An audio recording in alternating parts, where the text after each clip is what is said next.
Welcome back to BS Report, where I fact-check memes and stories on the internet because, quite frankly, too many of you just don't Google it yourself.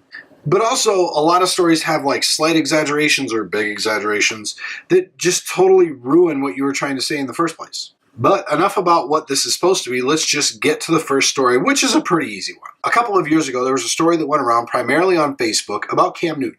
The claim was that he was such a good guy because he was getting fined for every ball that he gave to kids in the stand. A total of $250,000 is what he's been fined for all the balls that he's given to children. Number one, Cam Newton giving footballs to children is cool. Number two, and maybe more importantly, he didn't get fined once. This was covered if anybody decided to look, but again, people just usually hit share and that's the end of it. And NFL players can be fined for throwing or kicking footballs into stands on purpose. Because, if somebody gets hit, they're going to sue and, there's all that kind of stuff. So if he was just hucking it into the stands, yeah, maybe he would have gotten fined for most of those or all of them. But he just simply didn't. But again, it's actually a pretty cool thing. Here's even a video of him taking the ball back from one of the sideline ball guys because the referee gave it to him and didn't let him give it to somebody in the stands. The second story is about Lebron James. Say what you want about the guy. He does good stuff in his community. One of the biggest things that people have linked to him is him giving $41 million to local kids to go to college. That's a lot of money.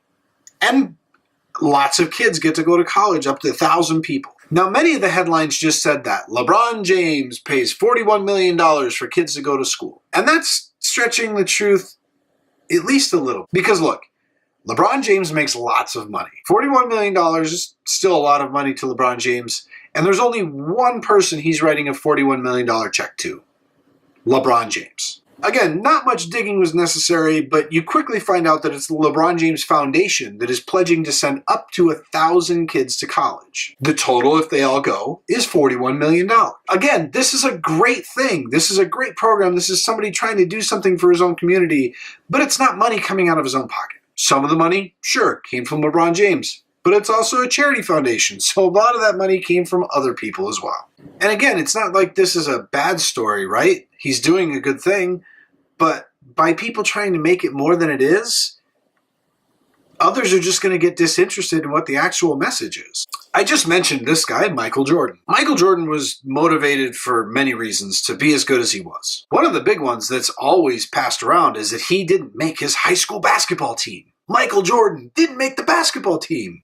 Again, not the whole story. I bet a lot of people like to think that this is what he looked like when he didn't make the team. But it's not like they said, no, you can't play basketball this year. You're not good enough. He was still a sophomore. He was like 5'6", 5'8" still. He hadn't gone through his growth spurt. So he played on junior varsity. And surprise, he was really good on junior varsity. He routinely scored 40 points a game. People were going to his junior varsity basketball games, which that's not a thing. People don't go to junior varsity to watch some kid play. And then, of course, between his sophomore and junior year, he had a growth spurt and played on varsity and kicked ass there. And we all know Michael Jordan's story, right? There's still the stories out there that he tells about everybody wants to celebrate the successes, but he talks about how many times he failed and how much he practiced and how many game-winning shots he missed, which, again, just kind of shows the drive that he had regardless if he didn't make varsity as a sophomore or whatever anyway. I try to do only 3 because I try to keep this short. But I have a bonus for you, and that is this picture. The caption claims it's Army kneeling during the national anthem, disrespecting the flag.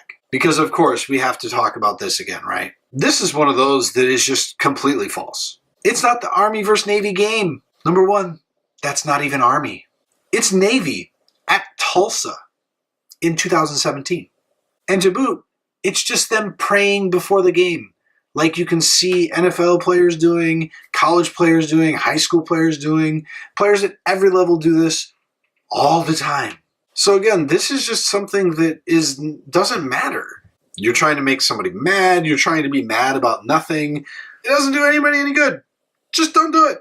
I know I said it's normally 3 and I gave you a bonus, but I have a double bonus today too. And that is that Joe Montana is better than Tom Brady. See you guys next time.